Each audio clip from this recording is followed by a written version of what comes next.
same level, to be on par with them.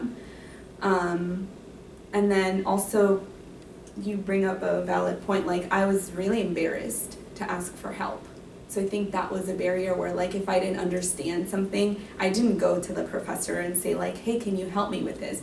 It was embarrassing, and I was like, I'd rather ask another student who maybe didn't even know themselves what was going on. So that was a huge barrier, but I was able to overcome those barriers. And being in grad school now, looking back, I think something that I can say is, you know, when I was in high school, I do wish that I would have made some wiser choices.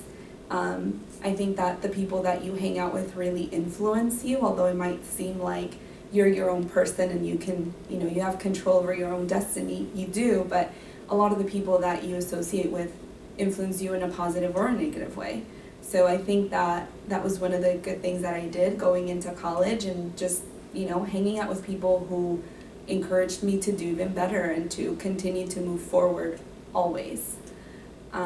And then I think another thing is being open to feedback and being open to, you know, seeking mentors and seeking your professors or teachers in high school or teachers in community college. I felt like there were always people willing to help.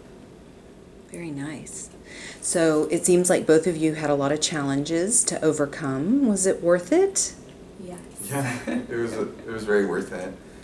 In hindsight, it was hard, it was fun, it was one of the craziest times of my life, and I don't regret it at all. It's an experience I always cherish. Not many people can say that they got a master's degree, and to have, you know, especially Carla and other people in this program to do it with has been an amazing experience in itself, and I'm always going to remember this moment in my life.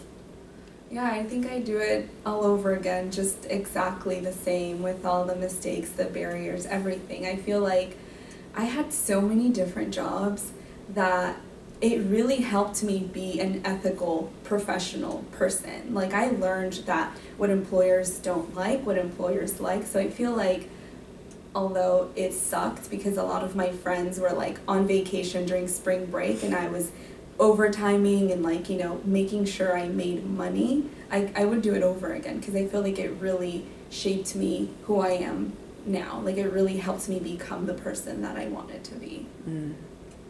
So you're days away from graduation, and there are paid internships. I don't know if you guys have those set up for yourself yet.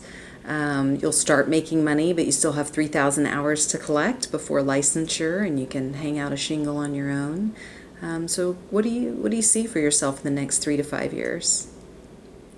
Well, long term, I'm really, so my thesis was on animal-assisted therapy, so my long-term goal is I want to open up a private practice in like a big acre of land, and I want to have my own private practice, kind of like in a farm. And I want to help inmates to reduce recidivism rates by providing animal-assisted therapy, and also adding the component of having inmates that are transitioning out of the jail facility into the general population. So I would love to help them out in that kind of manner, and also incorporate dog training as part of their self-care. There's a lot of evidence that supports that having physical touch with an animal releases oxytocin, and a rapport builds immediately between animal and human, and therapists and clients. So I really would love to use animal-assisted therapy as a treatment. So that's my long-term goal. For me, like, I definitely want to get licensed as soon as possible, and I'm going straight into community mental health. So I'm so proud of myself. I was the recipient of a stipend, so I don't know if I can share that. You can, yeah. So I will be awarded $19,000 on top of whatever I'll be making with a paid internship. So I will be working in community mental health, and I feel so passionate about working in the community and helping those who have, you know, low resources and people who don't necessarily know much about counseling but could really benefit from it. So I'm really motivated, and I can't wait to start working. Like, I loved grad school. It was an amazing experience, but I really can't wait to, you know, get out there and really do something that I'm passionate about. And I think I'll be working with children and families. I think that's something I'm really passionate about. And hopefully, become a registered play therapist. I want to specialize in child-centered play therapy. So yeah, I'm really looking forward to the future. Very cool. Is there anything else that you think they should know that I haven't asked? Yes, I think the word I want to highlight the most, especially I think a lot of the people that are watching this are transitioning from high school to college, is the word delayed gratification. I think a lot of times when I was at that age, having instant gratification, having material stuff, having money, going out with friends, having fun, it's like you're really living in the moment. However, eventually that gets played out and you get over it. So really embracing the delay. Remember that this is a long journey. It's about longevity. It's not a 100-yard dash. So yeah, your friends might be able to afford, cars.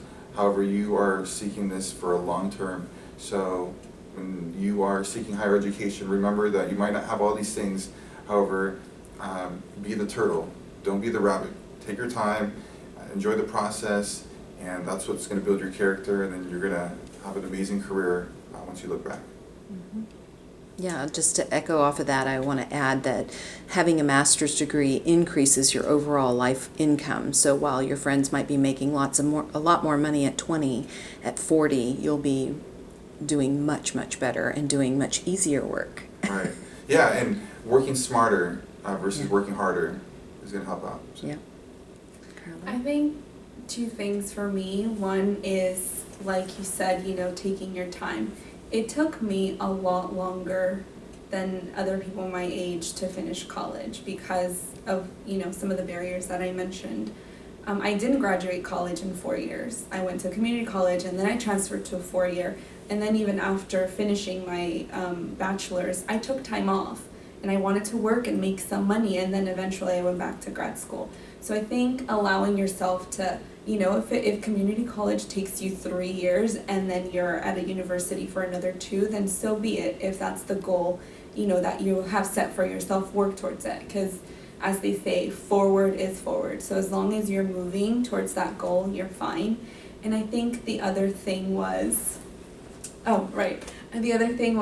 just the experience of being in college and in grad school. Like you mentioned before, you meet so many amazing people who just add so much joy to your life. And, all the professors here at Cal State Fullerton in our master's program have been so amazing. And, I've learned a lot from them, not only in the classroom, but outside for my own personal benefit. So even though I will have a master's degree and I'll be able to earn money and I will have that title of a master, I feel like the master's degree, what it did for me as a person, is invaluable. I would go through this experience 100 times over just to be able to learn what I learned about myself, about my community, my culture, the people around me, and all the other wonderful stuff. Great. Thank you, Caesar. Thank you, Carla. I really appreciate you taking the time to do this today. Of course.